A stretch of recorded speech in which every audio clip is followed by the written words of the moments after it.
Tweeber, Daffy Duck. My favorite character is Pepe Le Pew. Pepe Le Pew. I'm sorry, it's my favorite character. Oh, mon ami. He's in love with a cat, and she hates him. He's a skunk. And then she gets paint dripped on her one time. That's my favorite episode. And he chases her. Oh my god! And she always wants to get away from him, and he like carries her away. It's kind of creepy, but really good. Yeah, and like my favorite's Daffy Duck, just because he's so pathetic. He's so pathetic, but he's hilarious. And you got the frog. Hello, my baby. Hello, my darling. Hello, my dear. Oh my god! First time I ever took my hat off. I know. You know what his hair looks like. No, don't look at me. Yes, I'll never do that again. But yeah, Looney Tunes is great. You got like also Tweety Bird and stuff, and I love these characters. Not Sylvester trying to catch Tweety Bird. Yes, and you got like Elmer Fudd. Shh, I'm hunting rabbits. It's rabbit season. And I love these characters. The slapstick is just gold. And well, Bugs was the king of slapstick. Yeah, and it like spawned other great shows like the Tiny Toons. Tiny Toons, yeah. And then our new generation Looney Tunes, which is good too. And one crappy Looney Tune movie, Space Jam. I know a lot of people love Space Jam, like her. And it's a childhood nostalgia. And then they made Guilty Pleasure of mine, Looney Tunes Back in Action. That's actually a guilty pleasure of mine. But yeah, Looney Tunes. I would classify Space Jam as a better guilty pleasure than Looney Tunes Back in Action. Yeah, I'm not a fan, and it did have Bill fucking Murray in it, but yeah, Bill fucking Murray. Yeah, but Looney Tunes spawned so many great cartoons, and it's just an awesome show. Beautiful, beautiful characters, colorful. Love the designs, love the humor, love the slapstick. One of the greatest. Fair enough. So, my number 7 is another one that is obviously more geared to me, liking it than him, is As Told by Ginger. Now, it's another really underrated show, because not a lot of people got Nickelodeon.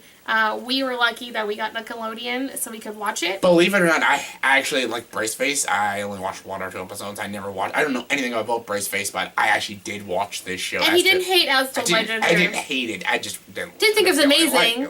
Yeah. So, As Told by Ginger is mostly about the main character, Ginger, and her friends, Dottie and Macy. And Darren, he's just kind of thrown in there randomly. Now, essentially... He should have been best friends with Braceface.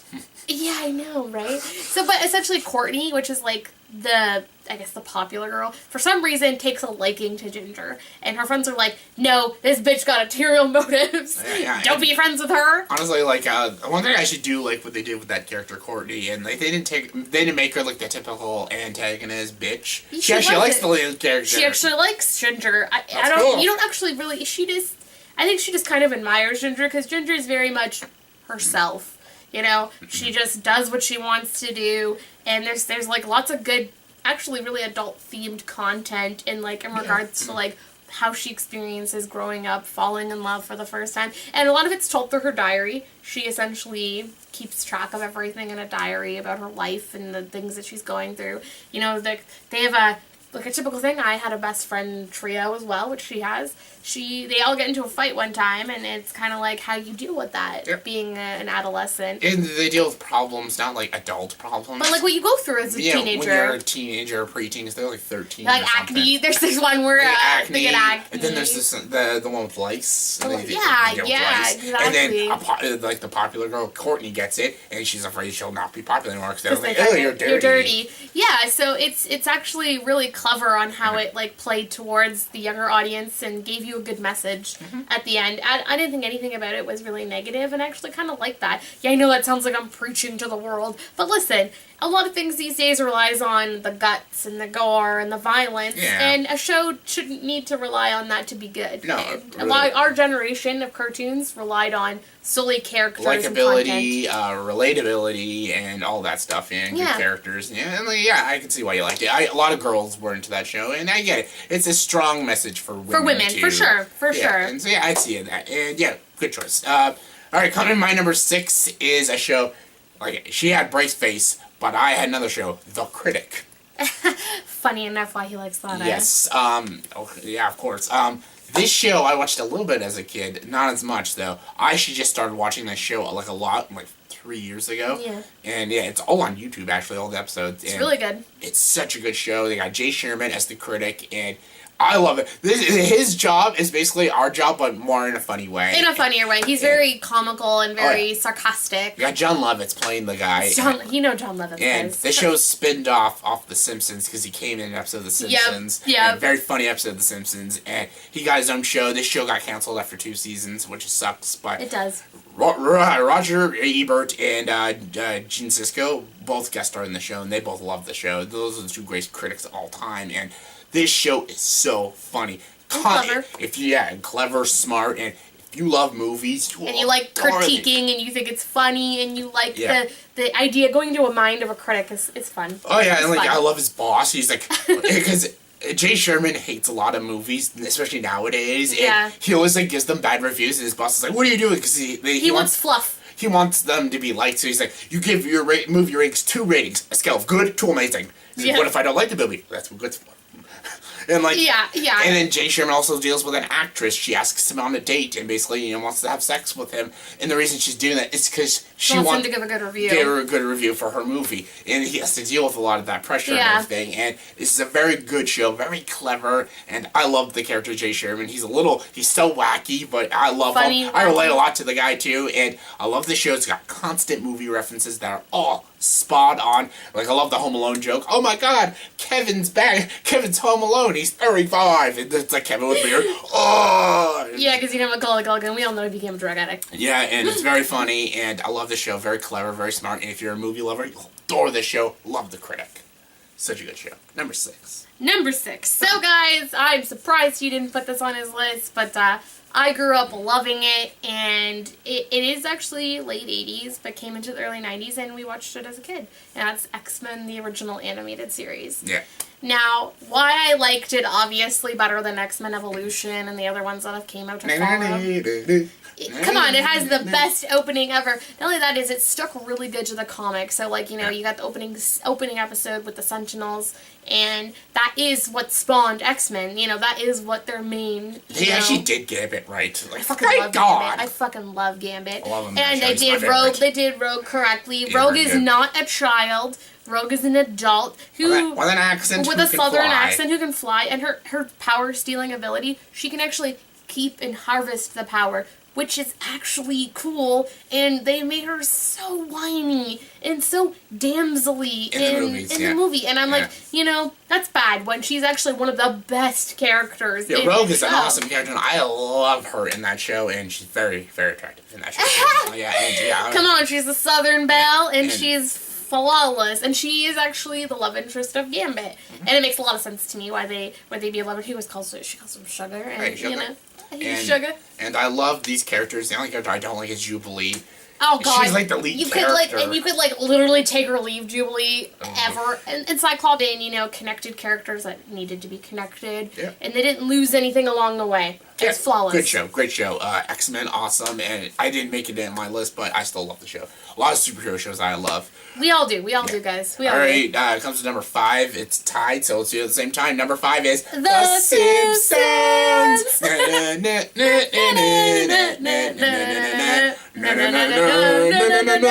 Yes, awesome show.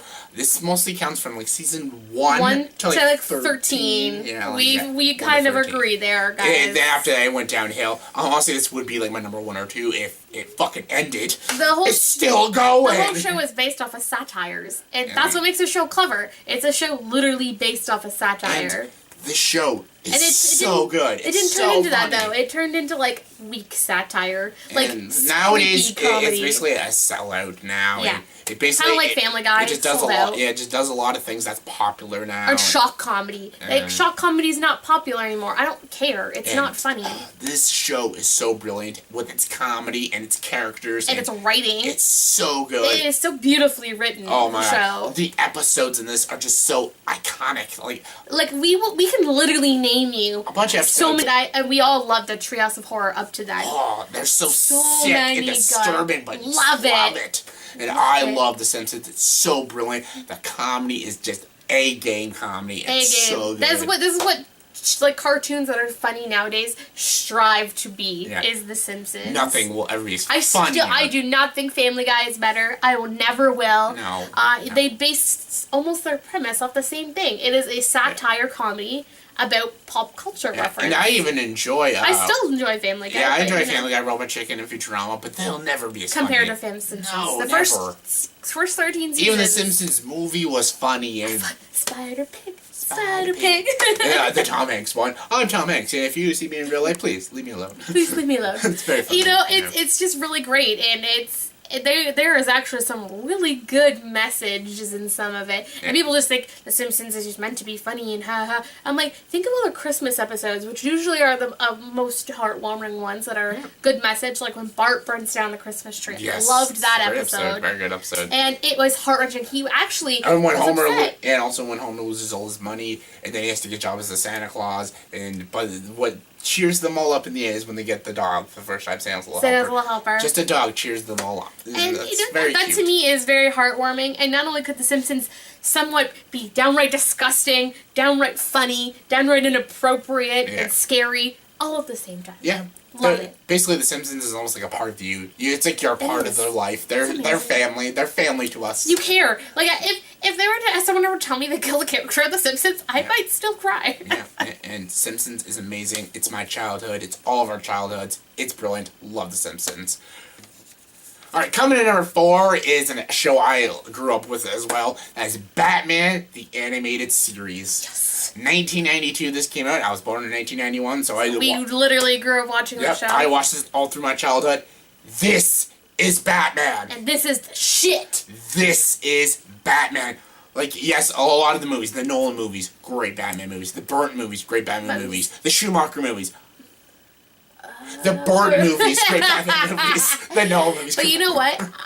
I just seen what the show spawned off in spin-offs and movies. Yeah. Like, everything about the show is amazing. Everything about it is amazing. It's so good. It does every villain so well, like Scarecrow, Riddler, Joker, Mark Hamill, man. And they brought in some villains that, like, even people don't like, but you guys should even remember them, you know? Like, there's the Mad Hatter. Yeah. And everyone says, oh, it's an Alice. Yes, it is an Alice in Wonderland reference, but actually, he's insane. Yeah. It is fantastic. And the show did Mr. Freeze right. Right. This is how Mr. Freeze is supposed to be. When Mr. Freeze, when they talk a lot about his story, that's like my favorite episode of Batman the Animated Series. Yeah, the backstory to Freeze. Mr. Freeze, it's so good. Even the movie Mr. Freeze and Batman Sub-Zero. Fantastic movie. Love that movie, and this show is so good. The action's great. Kevin Conroy does an amazing job as Batman, and his voice in the Batman animated series. So good. And we grew up loving it. We still watch it to this day. We literally took it far enough as we literally buy all the Batman the animated movies that come out. So good. And a lot of the anime movies are almost just as good as the live action Oh movies. my God. And this show is Batman. Love Batman the animated series. It's brilliant. Batman! Batman! I'm Batman. I'm Batman. I'm Batman. I'm Batman. No, I'm Batman. I'm Batman. Anyways, guys, so coming in at my number 4 is, I am so disappointed that he didn't add this on there, by the way, at all, is Spawn.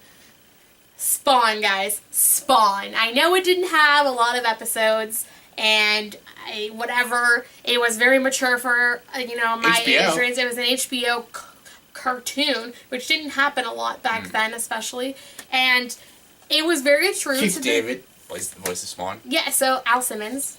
Yeah. I'm sure you all should know this about Spawn. If Go Spawny. Go the clown, Spawny. which is the Violator. Yeah. Now, what I loved about Spawn is, like, I love the movie. It's a childhood nostalgia thing. We all love it. As a childhood nostalgia, we don't think it's a great movie, but we like it because it's Spawn, and it looks, and I think of, like, really dark, gritty things. I like some. It's really weird. I'm, like, that fucked up person that likes really fucked up things. It's a fucked up show. It's a fucked up show. If you like fucked up shows that are full of violence and awesomeness, you should watch Spawn. Go Spawny. Spawn. To the S, to the B, to the H, to the R, to the N. So yeah, he spells it wrong, but it's Sparn. funny. Sparn. Sparn. I love it. Anyways, if you guys have never checked it out or didn't even know that there was an HBO show, it's not very long. You should definitely watch it. Check it out if you want. Alright, getting to the top 3 now. Oh, it's close to the end. Oh my God. Alright, coming in my number 3 is a show I really enjoy, and that's Gargoyles. Gargoyles was so bad. Gargoyles is great. It's random. The Disney Afternoon offered a lot of great shows like Chippendales Rescue Rangers, DuckTales, The Gummy Bears Show. Yeah, that happened. That happened, people. Yeah. And then they offered like bad shows like Quack Pack and the Mighty Ducks, but oh god, guys, who wants to watch literally ducks being the Mighty playing hockey? Weird. It's a planet on a hockey. It's a hockey puck planet. It's weird.